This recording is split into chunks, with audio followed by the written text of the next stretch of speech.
This is Danielle Harris, and you are listening to Rock Video Rental.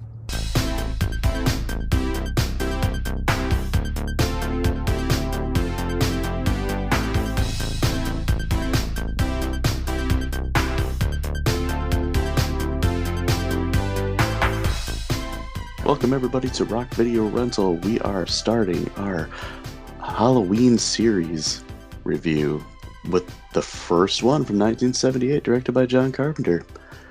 We actually reviewed this last year, and this year we decided, let's just do the whole series. Since we did the Friday the 13th series last year, we might as well just kick it back to the one that kind of started it all. And a plot for this one is 15 years after murdering his sister on Halloween night, 1963, Michael Myers escapes from a mental hospital and returns to the small town of Haddonfield, Illinois, to kill again. The cast is Jamie Lee Curtis as Laurie Strode, Donald Pleasance as Dr. Loomis, Nancy Keys as Annie, PJ Souls as Linda, and Charles Cyphers as Sheriff Brackett. So, was this like the second time you've seen this movie? Yep, second time I've seen it. It was honestly, I mean, I enjoyed it. I had a positive reaction the first time I watched it, still had a good time with it. But it was kind of, I don't know, like, I feel like I had a little bit of a unique experience with it because, so the first time you watched it, did you know about the whole hype around the series and everything at that time, or was it still kind of early on? Didn't really, because some of them didn't come out until after I watched the first one. So were you really excited? I just realized today that the first time I saw this movie was on my 12th birthday. Okay. And I had some friends over, and my birthday's the day after Halloween.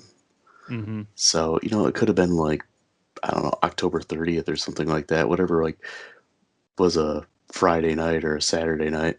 But we just kind of had like a sleepover, played video games, and watched scary movies. And my mom went to Walmart and bought some movies for us to watch. And this was when I first started getting into scary movies. And I was like super into I Know What You Did Last Summer. Okay. So I think that one came out in like 1997. Sounds about right. It was probably my 12th birthday was the first time I watched it, and I thought it was boring and I didn't like it. Oh man. Yeah. I think I might still have that VHS. I'm not quite sure. But yeah, I wasn't, to go from watching I Know What You Did Last Summer to watching this, I can kind of understand that for like a young preteen. Oh yeah, well, going from a scary movie in the mid 90s to the late 70s. Oh yeah, for sure. Yeah. And I think at this time I might have already seen Friday the 13th and A Nightmare on Elm Street. Okay. So, and I remember liking those. This one I thought was overrated as a kid, and I thought it was boring, and I can't even remember, like, I went a long time without watching it again. And it wasn't until years later that I watched it a few more times and I ended up really enjoying it. And then, like, now I can kind of admit that it's better than pretty much any other slasher movie. Mm-hmm. Because, it's not the first, but is the one that kind of started the whole boom of, 80s slashers. Yeah. If it wasn't for the success of this, Friday the 13th wouldn't exist. Mm-hmm. Which is, one of my favorite franchises. So. Yeah, I was just kind of thinking that I still enjoyed it, but there was something unique about the first time I watched it because I knew there was hype around it. I we've talked about plenty. I knew how you felt about it, and I understood its role, as you've mentioned many times, of its importance in the scary movie genre or slasher movie genre. And so I was looking forward to it. And, I knew the theme song, the theme music, without having actually seen the movie. And so when that started at the beginning, I was, super pumped. It got me really excited, and I thoroughly enjoyed it. And it was a great experience. Watching it the second time was still good, but I mean, you know how it goes. The first time you see something, the first time you experience, whether you're playing a game or just like the first time experience with something is different than any other time. Yeah. So it was that part was a little disappointing, rewatching it and realizing that, that experience is not going to happen again. Mm-hmm. So yeah, like you asked if I knew about the hype around it at the time. Yeah, I mean, Halloween was a well-known movie even back then, so I knew a lot about it, and it might have been the first one we watched that night when we watched it. So, I kind of had that idea, but like I said, I thought it was overrated the first time I saw it. It's kind of funny because it kind of grew into one of my favorite movies. But usually with these reviews, we get into like the scenes and stuff, what happened, and I can kind of give like a brief overview because we've done this before, and I mean, not many people haven't seen this movie, and if you're listening to a review of it, odds are you've seen it. yeah. But it starts off with a young boy murdering his sister. And they find out his name is Michael, and he gets taken to an insane asylum.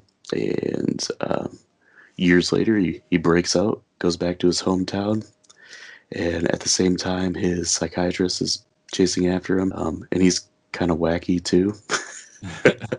But like in a completely different way. He just knows like how evil Michael is, and that he's trying to warn everybody and try to save everybody and take care of it before it gets out of hand. And Michael goes around and he kills a few people. There's only like 5 kills in this. I'll get to that later. And he starts stalking Laurie Strode, who is babysitting. And the original title for this was going to be Babysitter Murders. Oh, thank which you. Is, no. Yeah. So the name Halloween was just perfect for it. Yeah. Which is more of that I'll get into trivia. But it basically ends with her kind of fighting Michael off, Dr. Loomis showing up to save the day, and then we get that great cliffhanger at the end of the movie with Dr. Loomis looks down, sees Michael in the grass, goes back to check on Laurie, goes back to the balcony, and Michael's gone. Mm-hmm. And then you can just like hear him breathing, so like he's still out there. It was just like the perfect ending for this. Yeah. And when we did Friday the 13th, we talked about how they pissed away every good ending they ever had. Yes. And this movie does the exact opposite. Like, they knew how to end it, they knew what would be effective, and that's what they went with. And they knew ending 1, ending 2. Oh, wait, there's another ending. Yeah, with Friday the 13th. Yeah. Jason comes out of the water and, like, pulls her in. Oh, now she wakes up at the hospital. Oh, and then another, it's a dream within a dream within it. No, oh my gosh. Yeah, it's a dreamception here. But yeah, so, I've seen this movie more times than I can remember, so, I can't really ballpark it. But I'm trying to think of things that maybe I didn't notice before. One thing that stood out to me the last couple times I've seen it is sometimes that Halloween theme is so loud that you can't hear the dialogue. Yeah, it definitely can overpower the dialogue. Especially at the beginning of it where Laurie's like talking to her dad. Like I couldn't make out any of that. And I don't know if it was just the version I was watching because, I didn't watch the Blu-ray. I have like the 40th anniversary Blu-ray that they came out with. So maybe like the audio is better than that, but I was watching it streaming and yeah, it was just kind of hard to pick up. Yeah. And this time I like tried super hard to try to find the palm trees in the background. Oh yeah. Because it's supposed to be in Illinois, but it's actually shot in California. Kind of funny thing. Kind of a quirky little thing with a low budget movie. One of them was pretty obvious. There's a part where Laurie's talking to Sheriff Brackett, and you could see like over one of their shoulders is a palm tree, like right in the yard of the house they're talking in front of. Nice. Other ones are a little hard to pick up in the background. They did a pretty good job of hiding them. I did pick up on the more greenery, even though it's supposed to be fall. Yeah. I picked up on that one. And yeah, and I mean the last time I mentioned that, some of the leaves are painted brown. Yeah. to, make it look like fall at the time. And them finding pumpkins was super difficult Mm-hmm. because, they're out of season. So, I mentioned there's 5 kills in this movie. A possible 6th, but I'll get to that. So the first one is Judith Myers, which is Michael's sister, gets stabbed. 9 Uh, times. yeah. And then you I counted have, it? did you, so when we were doing Friday the 13th, there was like a fandom page, Mm-hmm. and I found a fandom page for Halloween that does the same thing, that lists the kills and everything. And I laughed right before we started recording this, because when I open it up, it's like Judith Myers stabbed 9 times in the chest. I was like, dang. Yeah, you think that's enough? The next one was the mechanic that he steals the jumpsuit from. He's Hmm. killed off screen, so we don't really know how he dies. This says he was beaten to death. Okay, bludgeoned or whatever. Yeah, even though he had blood on his chest, so I don't know how that happened from beating, but Who anyway. knows? So then Annie was strangled, and then her throat was slit. Hmm. Bob gets stabbed and stuck to the wall, and then Linda gets strangled to the phone cord. This And one then actually that's it. lists the dog deaths too. That was the other one I was gonna say, that the dog gets like bear hugged. Yeah, there's that one, but then they also, even, because remember when they went back to the house And and they there found a was, half-eaten dog. yeah, Yeah. so, and they said it was warm, so it wasn't like he found a dead dog, he killed the dog. Yeah. Maybe it was Muffin from Friday the 13th Part 3, Muffin. who ends up being alive at the end of the movie. But yeah, anything else that you found interesting in it this time, or kind of just things to think about? I did kind of make note that some of, I mean, by far, it's not like a perfect movie. I mean, it's got some things that could have been a little bit different. The dialogue was kind of like the main thing with the teenagers. Totally. Yeah, was I mean, you pointed it out when we reviewed it last time, and I was like, oh, I didn't really catch that. But then this time I was thinking about it, so I was just like, oh man, yeah, that's totally cheesy overboard. Totally.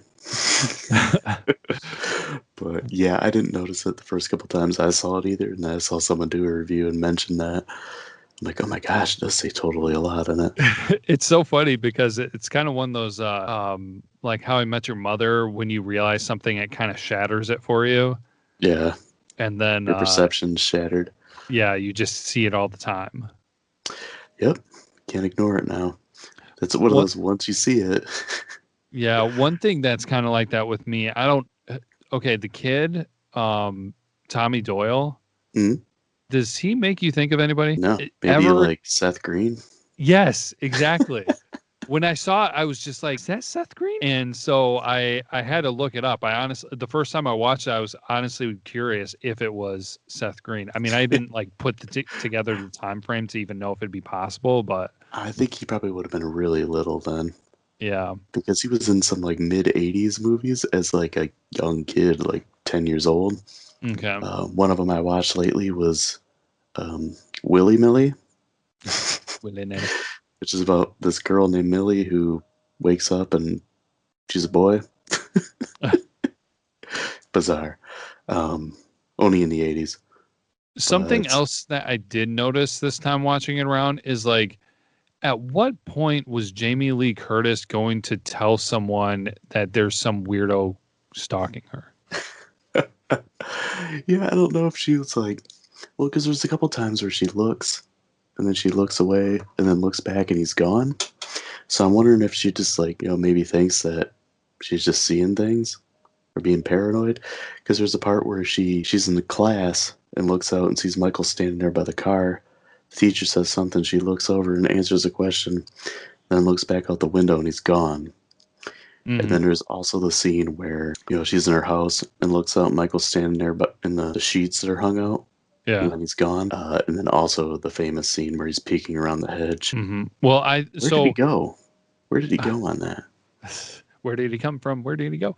I don't know, but well, if you put it in order, and I think I have this right. If I don't, I apologize. I didn't write it down, but she saw him outside the school, Mm, and then she was walking home with her friends, and he was in the car.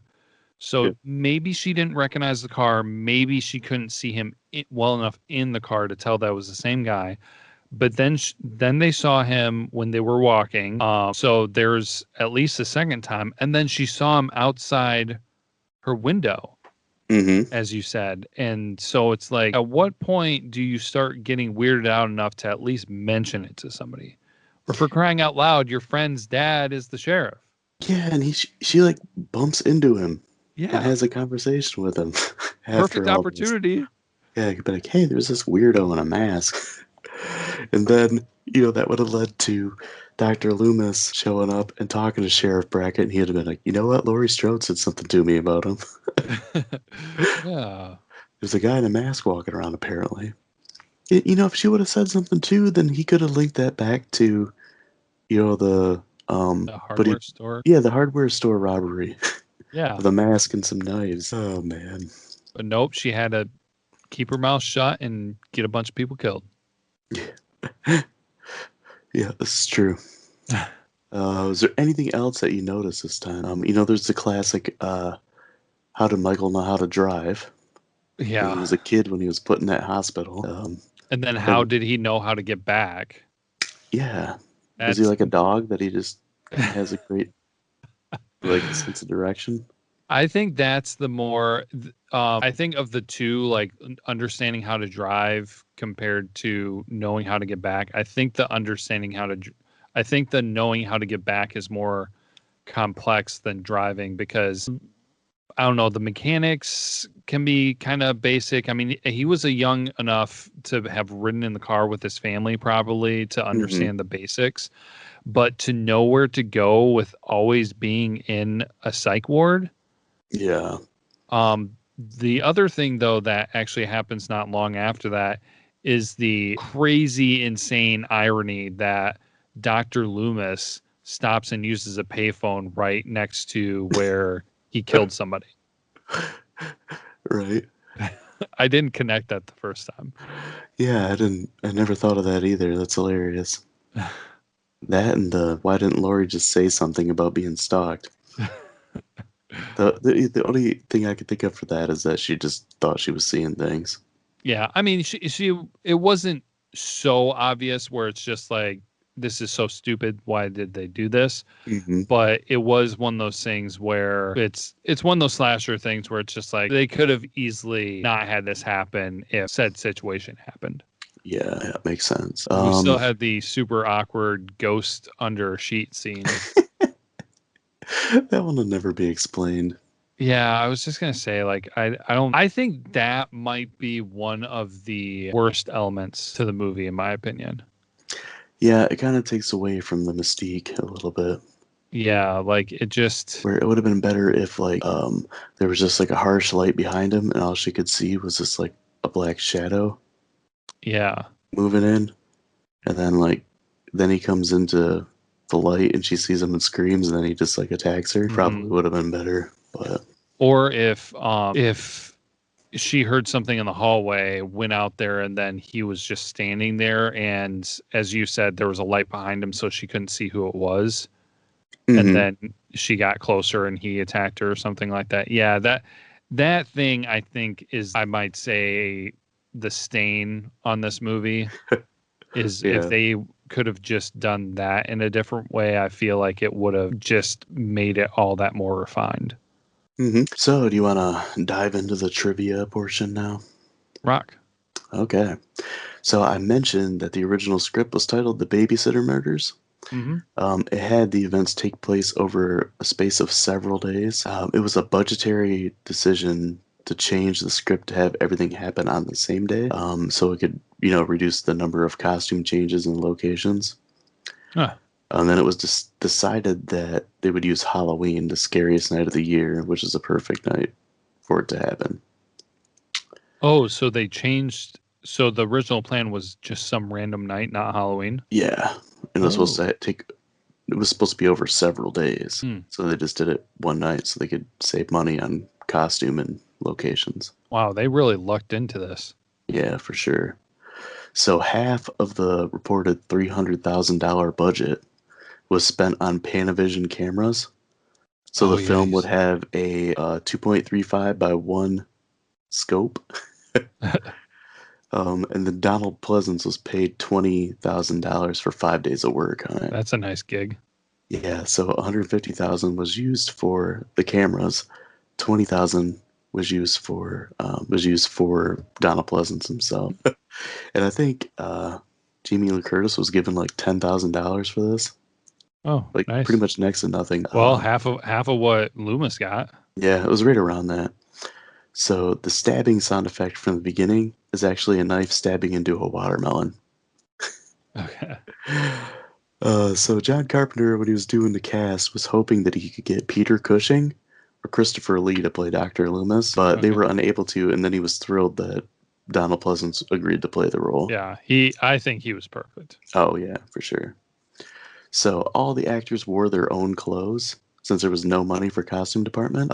Jamie Lee Curtis said that she went to J.C. Penney for her wardrobe, and she spent less than $100 on the entire set. Shout out to JC Penney. Oh, yeah. So originally Nick Castle um, was just on the set to watch the movie be filmed.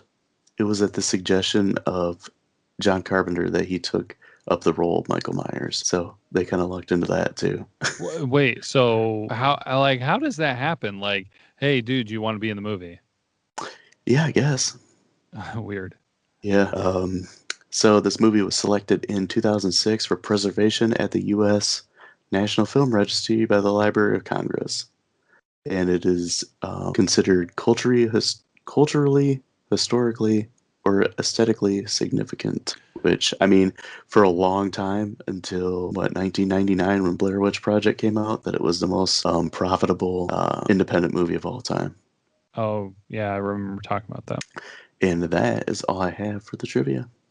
When you were talking about the stabbing thing, one thing Yeah. I forgot to mention was, have you ever thought about how it's a little, I mean, I understand why they did it, but when you stop to think about it, how weird it is that at the beginning when he's stabbing, they show him stabbing, like it's his perspective stabbing, and then he looks at his hand in motion, Yeah.